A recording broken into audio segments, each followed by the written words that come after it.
Hi everyone, my name is Amber, welcome back to my channel. This is my mid-year check-in for my reading stats, which will include the stats for quarters 1 and 2. I know these videos aren't always super popular because not everyone is really into graphs and statistics and things, but I actually really enjoy watching them. So if you have done a reading stats video, then please let me know about it down below in the comments and I'll come and check it out because I want to see everyone's graphs and statistics and see how people are doing this year compared to last year. So I'm going to go ahead and get started. I'm probably going to need to move over a little bit so that the graphs can kind of fit here. Starting off with the totals, I read 87 books in the first half of the year, which is absolutely fantastic. I don't know how I managed that. I don't think it's going to carry on into the second half of the year. I think my reading is going to slow down. If I did continue on this path that I am currently on, I think this would be my best read year so far, so that's really exciting. In total, I've read 14,782 pages and I've listened to 139 hours of audio. I have bought 60 books because I have no self-control, and 6 of the books that I have read have been rereads. I've been really into rereading this past couple of months because I've been in a reading slump, so the numbers are probably going to continue to bump up because I already have a few books in August that I want to reread, and then I want to carry on with that into the rest of the year. As you can see by the graph,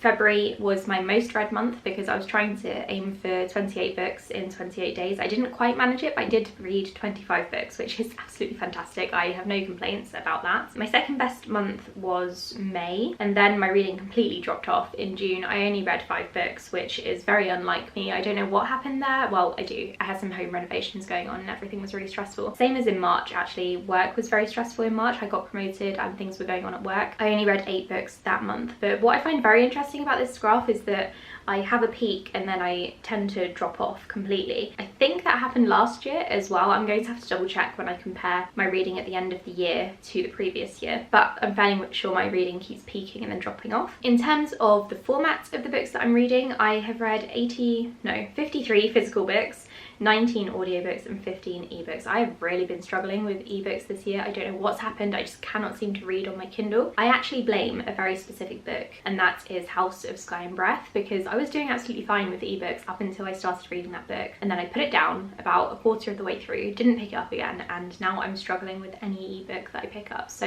it's Sarah J Maas's fault. I've read 63 adult books, 17 YA, 6 new adult and 1 middle grade. This is about what I expected. My YA reading has been dropping off over the past few years and I've been reading majority adult. I'm surprised there's so much new adult in there because it's not a very popular genre and books don't tend to get categorized that way, but I do think this is probably me categorizing it as new adult rather than the publisher because they don't tend to do that. My middle grade reading is always super tiny. I am expecting it to go up a little bit because I'm planning on reading at least 3 more middle grade books off the top of my head. So it's going to go up a little bit, but in comparison to the rest of my reading, it's still the smallest. In terms of where I sourced these books from, as you can see, the majority of the books are actually books that I owned pre-2022. So I'm doing really well with that, in my opinion. 29% roughly of the books that I read so far this year have been books that I bought earlier than 2022, which is part of my goal, and I am trying to read through my older titles so that I can see if I like them and so that they don't stay sat on a shelf for another decade because that's just silly. The next biggest section is Kinzel Unlimited. I don't know how that happened. My theory is that I read a lot of really short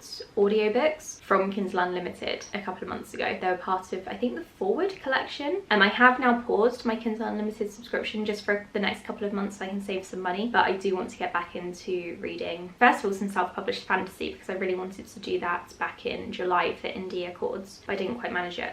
And also there are a few more collections that I do want to get to, similar to the Forward collection. And then we have library books and books that I bought in 2022, both joint in 3rd place. And yeah, again, really pleased with that. I did expect it because I have been borrowing a lot of books from the library, and I have also been trying to keep up with the books that I'm reading this year. So I think I'm doing quite well. It's a nice mix. I don't really feel like any area is getting neglected apart from my NetGalley books because, again, I'm really struggling to read ebooks, and yeah, I keep requesting NetGalley books.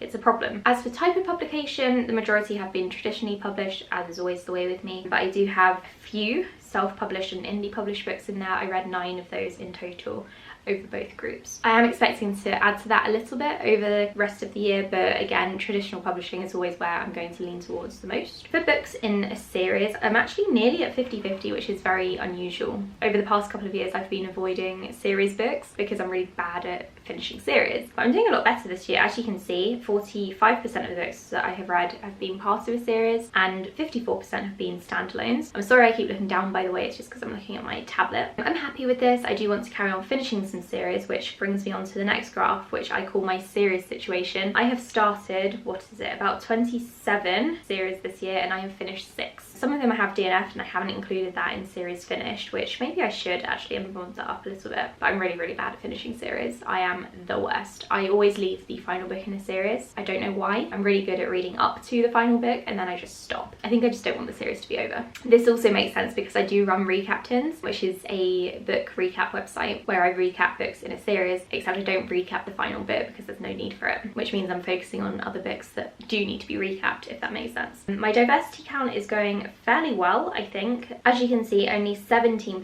of the books that I read had no diversity in them, and I do know what some of those are. Some of them are non-fiction books which don't really focus on any diverse areas, or it's just not relevant. I suppose I could put like not applicable, but I've just put none. And also some of these are thriller books which don't have much diversity. I'm trying to find more diverse thrillers, but there really aren't very many around, at least traditionally published ones. I'm sure there are way more self-published ones or indie published. The majority of the books that I have read have had some combination of diversity, so it could be disability and race, or mental health and LGBTQIA. I've also included class in there because that's very important to me. I don't know if everyone would count class representation as diversity in books, but I personally do because it's something that I want to keep track of, and it's something I definitely want to do better with because it's only, what, 3.6% of my reading if it's not in the combo. Okay, and then into star ratings. I am doing great, I have to say. As you can see, the pretty colours on this graph are all really good ratings, so they're ratings 3 and upwards. So anything green, blue or purple is a really good rating for me. Anything orangey, red or that light pink colour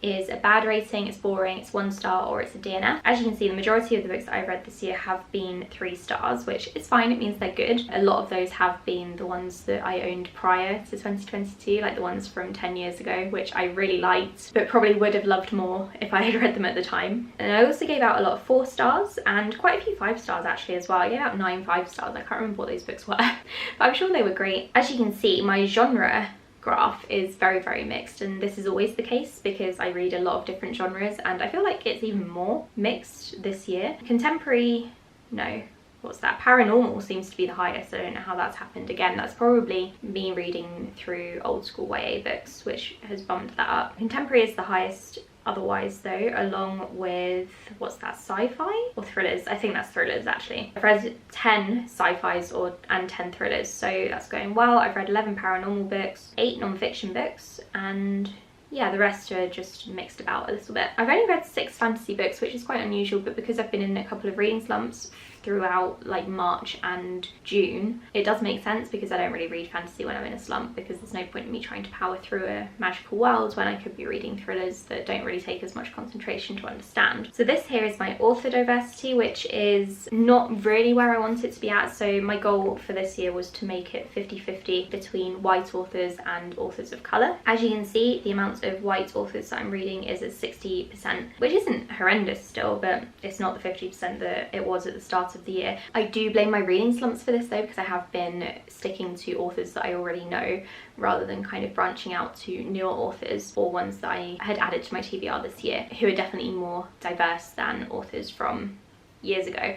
And also this ties into my project where I'm trying to read through books that came out when I first started booktubing in 2010, because there definitely weren't as many authors of colour published back in the day as there are now. So that's what's contributing to that. I think I'm gonna have to read some more newer books this year or later on this year so that I can get the ratio where I want it to be. And then here you can see the status of the authors that I have read. So it's split up between debut author, authors I've read before, and new to me authors. As you can see, I've been mainly sticking to authors that I've read from before.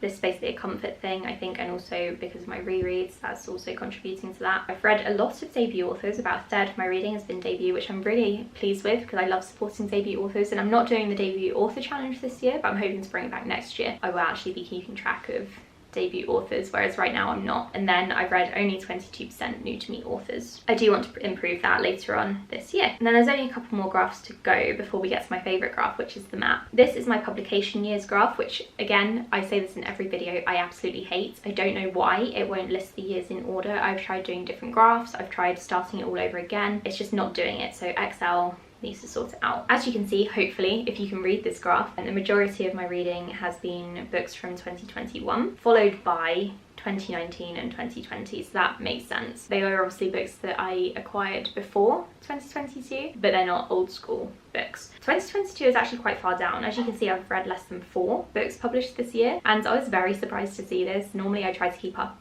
more with new releases, but that hasn't been the case so far this year. It's probably because I'm struggling to read from NetGalley, to be honest. And if I'm reading from the library, my library tends to have a bit of a delay in getting new releases, so not many of those will be from 2022 yet, but later on this year I imagine I'll be reading more library books that came out in 2022. The oldest book that I read is from 1979, and that will be Kindred by Octavia Butler. I also have one from 1994, I can't remember what that was. 2008 is also there. So yeah, there are some older books, nothing like super old school. I haven't really been reading any classics this year at all, but I might do later on in the year. And then this is my publisher split, which isn't entirely up to date because I've missed out a few books because I couldn't bother to look up which publisher they were from. But you can see that Penguin Random House is the highest, followed by HarperCollins.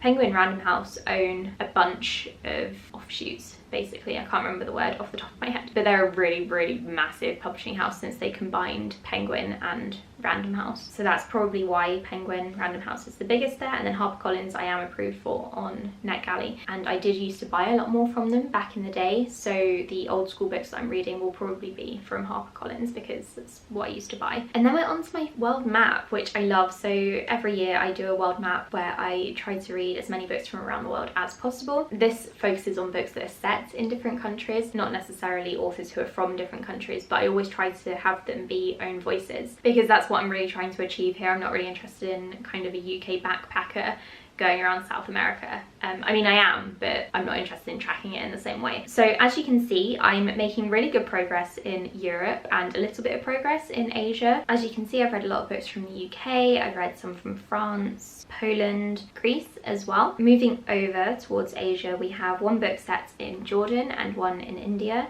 and then we have one from North and South Korea, or one each from North and South Korea. We have Australia, and we have a lot from the US and some from Canada and Mexico. I'm doing really poorly in Africa and South America. This is something that I need to fix later on in the year because it really saddens me that I'm not reading from any of those countries.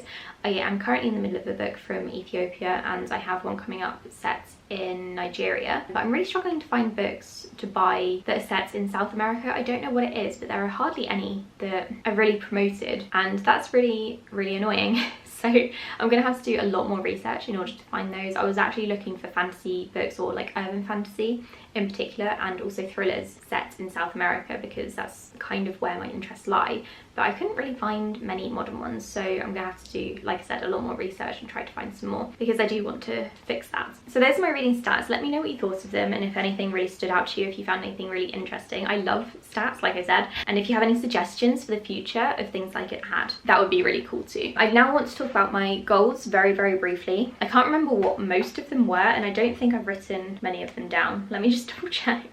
Yeah, so I didn't write loads of them down. I did have a couple of trackers that I was gonna try and do, but I dropped that in January. I do have a series tracker of series that I want to read this year and try to catch up with. To be fair, I did say series tracker for 2022 and beyond, and it's going okay. But what I really wanted to talk about was this page, which is books I will read in 2022, series to start or continue, and series to finish or catch up with. I've done videos on all of these topics. You can go and watch those if you want to. I'm not doing very well with any of my reading. For books I will read in 2022, I have read, I think, 4 books out of, let me just quickly count, out of 17, so that's nowhere near halfway. I'm doing horribly. And then series to start or continue, I have read 1 book out of 9, again, doing terribly, but I do have a couple coming up very soon. And then series to finish or catch up with, I've read 0 out of 12. So I'm doing absolutely horrendously with my goals. This year has really thrown me for a loop in terms of like work and yeah, things that I wasn't really expecting. So yeah, that's a shame. What I think I need to do is read through my goals more regularly to remember what I've actually set for myself, because I tend to forget as you can tell, I can't remember what I said I would do in January, but I will research this more before my next end of year goals video, and I can actually talk about things properly. Yeah, I think my main issue is that I forget what my goals are that I've set and I just ignore them. Yeah, more focus I think is required. So let me know in the comments below how your goals are going, how your stats are doing, if you're happy with your reading progress so far. I'm really happy with mine, barring a couple of things that I've already spoken about. I'm making good progress. I'm looking forward to the rest of the year. I'm looking forward to seeing my reading stats video at the end of the year and how it compares to last year, and also how this year is going currently. I think it'd be really cool to do, like, compare the final stats to the kind of halfway point. I think that might be quite good. I just need to figure out what kind of format I need to do that in. That's it from me. Thank you so much for watching this video, and I'll speak to you again soon. Bye.